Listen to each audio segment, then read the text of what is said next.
Since music isn't a topic that comes up too often on my channel, I've never really expressed just how big of a Fall Out Boy fan I was back then. But if you guys knew me back in high school, you'd know me as the kid who was obsessed. I remember my introduction to the band came about by accident too. I went to one of my cousin's graduations back then, and they were playing Thanks for the Memories over the speakers. I felt like I had heard that song somewhere before, so I checked it out on YouTube a while later, and the rest is history. They became the first band that I really followed and researched, which led me to come across so many cool releases over the years. Some of the first rarities I uncovered were the Evening Out With Your Girlfriend EP, which actually had 2 different releases, and the Project Rocket Fall Out Boy Split EP. Neither of these are too obscure anymore, and I would say they're at the most basic level of rare releases. More interestingly, there existed a director's cut of Take This to Your Grave with bonus content and different album art, as well as a release of Folie à Deux with alternate art. I've always loved the cover of this album, but wished it had come in a blue variant, since blue is my favorite color. And well, apparently one does exist. It was a UK exclusive release on a web store called play.com. A Discogs listing was the only evidence of its existence online, and at the time, there weren't any in-hand pictures of it, just a stock photo of the artwork that used a blue background. For years I thought this mock-up was all that existed for the blue variant, and that the actual album would have remained red. I scoured eBay UK hoping that one would show up, and eventually it did. This listing used a stock photo as well, and it wasn't even the blue variant, but the normal red one instead. The only evidence that it came from play.com was the title claiming that's the one it was. I figured it was a risk worth taking, as even if it was the red version, I'd have my answer that a physical blue variant never existed, and I might never find another copy again to test out the theory anyway. I ended up winning the bid, and got the CD weeks later, and to my surprise, it was actually the blue variant. The album itself retains the red color, but the slipcase on the outside is colored blue, and to this day, the album is one of my favorite pieces in my CD collection. However, there's a different album from Fall Out Boy that I also wanted to get for my collection that came out around the Folie à Deux era, but to this day, I've never found a copy. If you followed Fall Out Boy and the Decay Dance record label back in the day, you might remember a huge collaboration album that was released, called Citizens Fob Mixtape, Welcome to the New Administration. This album contained dozens of songs, snippets, and demos from a variety of bands and their upcoming content, making it quite a famous release within the community. For something that's called a mixtape, I was always under the impression that it had actually been released as one, and back in the day, I searched quite a bit for this rarity, not being aware that its main release was a free digital download. However, I wasn't completely wrong in my assumption that a physical release was made. Eventually, I came upon a Discogs listing and discovered a note about it that states, "This album was never pressed commercially. Very limited copies were produced on a printable CDR with special artwork to be given away for radio contest." In all my years of searching for Fall Out Boy CDs, I've never come across a copy of this radio promo, and I've never even heard about it getting a physical release from any other source. Not too long ago, I even made a tweet asking if anyone had seen it, and a few people from the Fall Out Boy community weren't even aware of this release themselves. It's interesting that the note on Discogs would even make mention of special artwork, as that would suggest someone must have seen it, or have a source of where the artwork came from. It would make for an easy identifier if one was to resurface as well. This listing on Discogs is specifically for the radio promo, and apparently 6 people own it. I'm skeptical of this claim, for the fact that you can add items to your collection on the site without any way to verify you actually own them. Though in the past when I've asked users to share images of rare releases with me, the messages are ignored, so maybe this isn't too surprising. Let's take a look at a classic piece of lost media, and one that's been circulating the community for several years. It's probably one of my favorite music topics out there, and to this day, I still think we missed out on a great product. Even though I was into Fall Out Boy and similar bands in high school, I did listen to a handful of artists that were outside of the genre, and one of these bands was Gorillaz. As weird as it is to recall, my first encounter with the band was many years before I even knew what they really were, when I saw a clip of Feel Good Inc. in one of those now that's what I call music commercials. The animated style of the scene always stuck out to me, so once I had begun digging into new music, I recalled that clip and searched out to discover what it was from. That's when I found Feel Good Inc., which was not only catchy music, but the animated music videos were a sight to behold. I loved the animation style and the story that each video told, and the band even ran with this idea beyond their music, having appeared in several animated shorts as well. Gorillaz seemed to fit so well into the animated world that you'd think a cartoon or some kind of show would have been made around them, and well, that was almost going to happen. This piece of lost media we're going to discuss isn't just a cartoon or short series, but an entire movie. After the release of their self-titled album in 2001, news about the band appearing in an upcoming movie made the rounds online, around a year later in early 2002. The film's working title was Celebrity Harvest, and in an interview with Billboard.com, Gorillaz animator Jamie Hewlett stated the writing and animation for the film was already in its early stages, with an accompanying soundtrack to follow as the band's second main release. The film was described as being very dark, and possibly feature cannibals and zombies.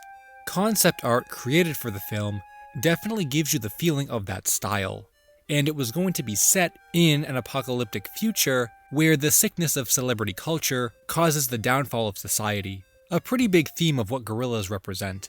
Other characters from their universe were also set to make an appearance, including Del, who turns evil after being exorcised from Russell, and Murdoch's new metal band turning into cannibals after being locked in a basement.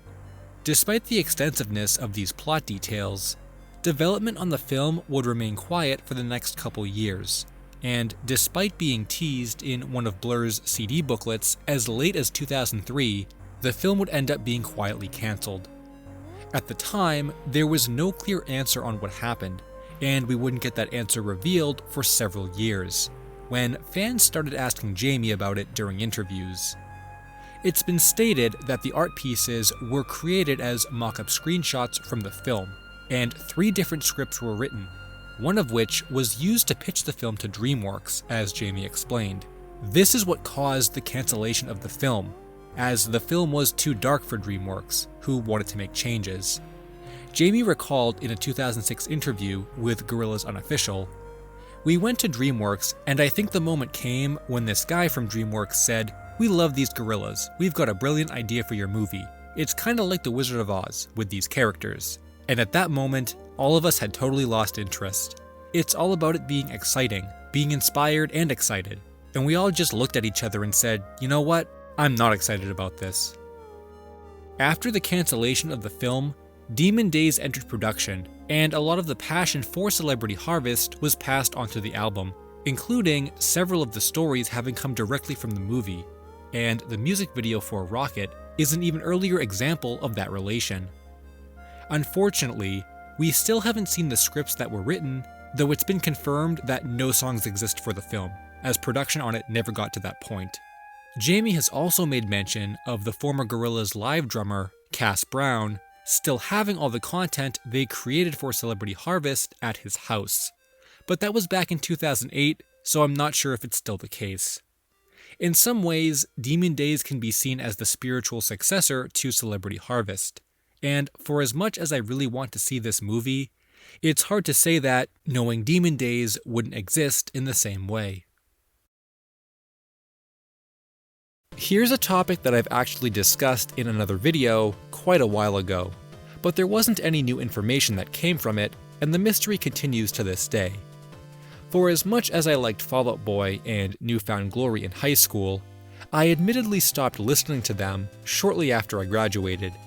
For that reason, you could argue that the search for this release has been going on for longer, and out of all the lost CDs that I wish I had in my collection, this one might be my most desired. Unlike the popular bands that everyone is familiar with, I was into my fair share of lesser-known artists, which seems to happen with the more time you spend listening to a certain genre. For me, pop punk is that genre.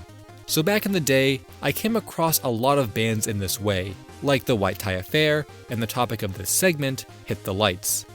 While I don't really listen to those bands anymore, I do have a lot of memories getting into their music and how it stuck with me in the years following high school. So I went hard trying to collect all their releases, and have obtained quite a few rarities. This includes their 2009 EP From Coast to Coast, and a sealed copy of a compilation From Ohio with Love, which eluded me for years. But there was another album that dates back to the beginning of the band's existence, and around the same time From Ohio with Love came out, their very first EP, called Leaving Town Tonight.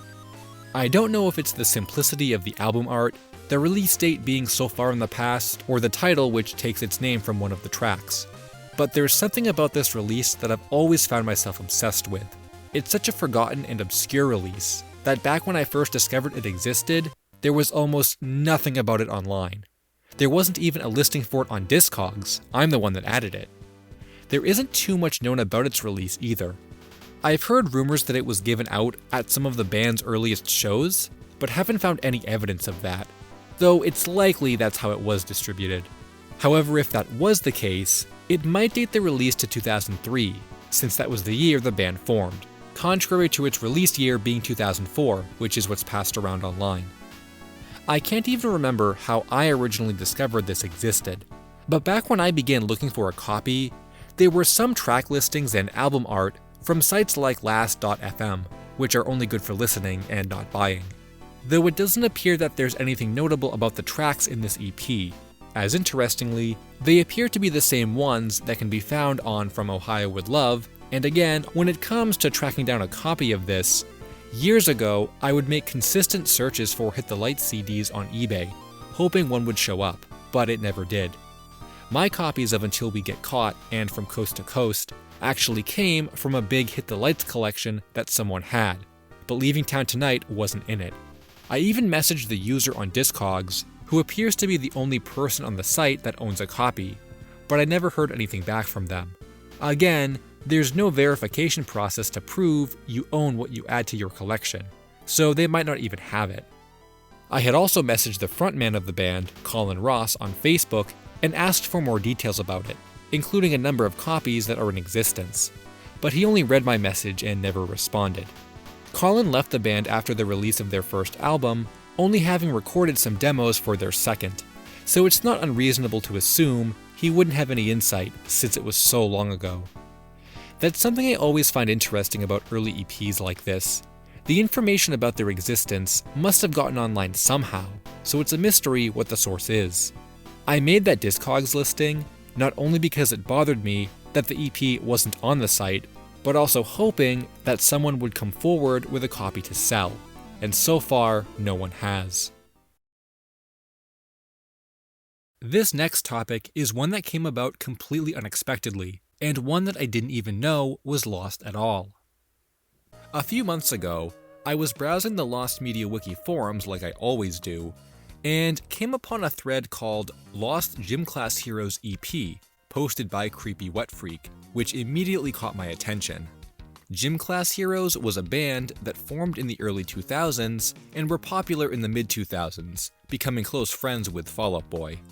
This thread goes on to describe the first album the band ever made, an EP called Hed Candy that was released in 1999 and contains a total of 4 songs. However, 3 of those 4 songs are lost. Their titles aren't even documented. Only one track called Don't Let Me Down made its way onto YouTube in 2009, and is in pretty poor quality. The thread also mentioned a page from Discogs of the album, and a claim that nobody on the site had even owned it, which is pretty uncommon in that community. This topic reminded me a lot of the old Panic at the Disco and My Chemical Romance songs that I tried looking for years ago, so I was game for a little digging. The first idea I had was to do a Google search of the EP, and check to see if anything came up that might have been overlooked, and I got a couple results. The first place of interest was an old blog from 2008 that documented early Gym Class Heroes songs, and in one of the posts was a 12-track list of songs, the first 5 of which were noted as being from the Hed Candy EP, and their follow-up EP, Greasy Kid Stuff. However, the post explains that these songs are in a random order, and the user who posted them didn't remember which tracks were from which EP. While we don't actually know what songs are on Hed Candy aside from Don't Let Me Down, which is already here, I looked up the track listing for Greasy Kid Stuff, and it turns out that 4 of those 5 songs in the list were from it, which means there's no other content from Hed Candy in this post. Unfortunately, this was a bit of a dead end, and there was nothing else online from the user who made this post. There was even a comment from 2011 asking if the links to the songs could be re-uploaded, which was ignored.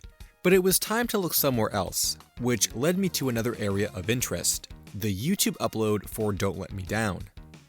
While this upload was already mentioned in the thread, nothing about the comment section was, so I thought it would be a good idea to look through them and see if there was any information that was hiding in plain sight. I found a couple interesting pieces of information here. One comment states the album was only ever released at their live shows, has no album art, and were sold in pocket cases rather than a jewel case. The other one mentions that the CD may have had a logo or something printed on it. These are good identifiers if we ever came across a copy and needed to verify its legitimacy, but it doesn't help us locate one, or know what songs are even on it. Once again, we were at a bit of a dead end, which is when Creepy Wet Freak had noticed a single user on Discogs owned the Greasy Kid Stuff EP. It was suggested that they might have some insight about Hed Candy if they owned another early release from the band, and I thought about contacting the creator of the Hed Candy page itself, thinking that user might know something as well. I messaged both users, and the juicy information finally started to resurface. The user who created the page for Hed Candy, K2Baby, explained to me a bit of history regarding the release, linking an archived page from the band's website that states it was a 4-track release from the late 1990s. This adds up with what we currently know, and the other user I reached out to, MarkMart48, who owns Greasy Kid Stuff, was also able to confirm that the EP released on a CDR in clear pouches, similar to what the YouTube comment mentioned. However, this is where things get a little tricky because coming across one of these is not going to be easy. MarkMart48 told me that Hed Candy is one of his holy grails, and there are only around 20 copies in existence. Matt and Travi from the band don't even have copies of it themselves. So with an EP as rare as this, how would we ever come across one in the wild? Well, interestingly, K2Baby told me they had come across an Instagram user in 2019 that commented they owned the first demo CD from the band. I checked the comment myself, but it doesn't give any more details. Nothing about what it looks like or where it came from. K2Baby messaged this user but never got a response. The account is also private, so it's unlikely this lead will go anywhere. Now, you might be thinking, there's no way we're ever going to come across a copy of this because so few exist and there's no telling where they ended up. But what if I told you we might already have the whole EP and didn't even realize it? This is something that I had started to suspect after having looked into a track found on SoulSeek. I have some friends in the lost media community who enjoy searching for lost music, so I passed on this mystery to Peter from the Lost Media Wiki Discord server, who found a file called Oh My God, claiming to be from Hed Candy. What's unfortunate about this is that K2Baby from Discogs told me that song is the exact same one that can be found on Greasy Kid Stuff, and the same track was even re-released for a 3rd time on their debut album. Another piece of content we looked into was a Dropbox link that K2Baby shared with me that came from the Gym Class Heroes subreddit. It contained a lot of old music, including a folder titled Hed Candy. Peter took a look through it and confirmed the Oh My God in this collection was the same one from SoulSeek, which is the same one that you can find on Greasy Kid Stuff. This also lines up with what I found on that old blog post, There was a whole list of tracks claiming to be from Hed Candy and Greasy Kid Stuff, but nothing we hadn't seen before. That user also didn't mention that there was anything missing. At this point, all signs pointed towards the likelihood that Gym Class Heroes had actually reused the same songs from Hed Candy on Greasy Kid Stuff, which meant Hed Candy was already found in its entirety and we didn't know it. I got another message from K2Baby after having messaged another Discogs user. This user, named Big Snoopa, was able to locate a scan of the back cover for Greasy Kid Stuff, which had not been available online up to this point, and the end of the mystery was printed in red text clear as day. The scan contained a link to an old website Gym Class Heroes used to promote their music, and interestingly, it's different from the main website we checked. The site we had already visited only mentioned Hed Candy in passing, but didn't talk about the track listing, while this epics.net site was made even earlier than that, and did promote Hed Candy more heavily. There was one page accessed on the Wayback Machine where Gym Class Heroes mentioned they would be recording new songs on August 3rd, but that they already had a 4-song demo CD out. That link takes you to a page for the tracks, which include Don't Let Me Down, Oh My God, Swing Joint, and Song for Noah. This is Hed Candy, and the track listing for the album, with 3 of the 4 songs having been reused for Greasy Kid Stuff as we theorized, with Don't Let Me Down being the only unique track, and could also explain why it seems to be the only song from the EP that's on YouTube. The other Hed Candy tracks are already there, just under the Greasy Kid Stuff EP. This was a really cool mystery to have been solved, though on the topic of physical releases, we do still need someone to come forward with an authentic copy of Hed Candy to see what the art and packaging looked like. So in that way, the album is still lost. Hey guys, I hope you enjoyed the video. Be sure to check out some of my other Lost Media videos. Thanks for watching, and until next time, Finn.